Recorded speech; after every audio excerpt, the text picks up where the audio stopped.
In this old East Van factory building full of artists and craftspeople, Judson Beaumont practices a kind of design mischief, aided and abetted by a talented team of young painters and woodworkers. I'm all about experimenting, prototyping, and I'm always curious. What's that next thing, or is that possible? Can I do that? And I want people to look at my stuff and go, geez, it's not just about the silly shape and the colors. It's like, how did he make it? He designs and builds furniture that's fanciful, fresh, and functional. I love the furniture theme because you can just take it to so many different levels, and it's still functional. It has to be functional. I mean, I won't make something crazy, but it's got to have a drawer in it, or a cupboard, or bookshelf, or something.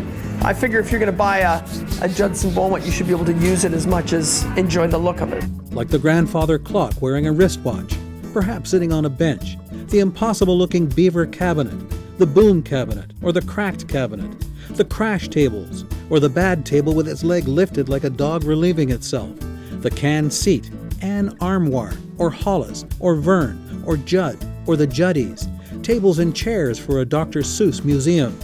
Looking at these whimsical shapes, the name of his company, Straight Line Designs, might seem like a joke, but it's not. At first, I called my company Straight Line Designs because I was doing geometrical pyramids and hexagons, and they were low kind of pieces. They were going to be my minimal art. I was going to be a minimal artist. And it wasn't until about 5 years later I wasn't getting bored, I was just getting frustrated, like everything's straight, windows are straight, doors are straight. I mean, everything's straight. And then I think it was when that Who Framed Roger Rabbit, when I discovered Toontown, that's when everything went crazy. I just started to, instead of drawing like this, I started drawing like this. And I remember doing a big giant fiberglass carrot with drawers in it. That was before the bendy stuff. And people were looking at it going, is that a big giant carrot with drawers in it? And I went, yeah, and it was kind of my honoring Bugs Bunny. So that's how that all happened. He still does some straight lines, but even those are different. His designs may be new, but his process is old school. He starts with hand drawings. He draws all the time, and he says if you can draw it, you can build it. But his new direction was not an immediate hit with his peers. In fact, I remember building the first curved pieces, and of course, being in a building with lots of people, I saw a lot of critics too. And they were looking at my stuff and going, Beaumont, what are you making? What is this stuff? And I said, well, I don't know, it's kind of cool. I said, no one's going to buy that. No one wants a silly bent cabinet or melting or exploding or whatever I was working on. And the more people told me not to do it, it was almost kind of fueling the fire. It was like, well, I've got to keep doing it now. I got to prove that I can actually pull this off. Now his designs are in demand around the world, from Abu Dhabi to Asia. In Hong Kong, some kids danced for him in costumes inspired by his Sobe dressers. I like to make people laugh, but also, as much as it's silly and outrageous, I take it very seriously. I mean, this is not a joke. This isn't a game. I'm not like, hanging out waiting for something cool to happen. I mean, I take this very seriously, and I'm very intense, and it's all business. Case in point is the little black dresser. I was thinking I wanted furniture. Furniture doesn't need to stand on the floor. It could float or it could hang. And I thought, well, what hangs up? And then finally I sort of did a woman's dress, and I said, oh yeah, like I'm gonna make a black dress. And one of my staff said, like a little black dresser, like the classic little black dress, little black dresser, and it just fit.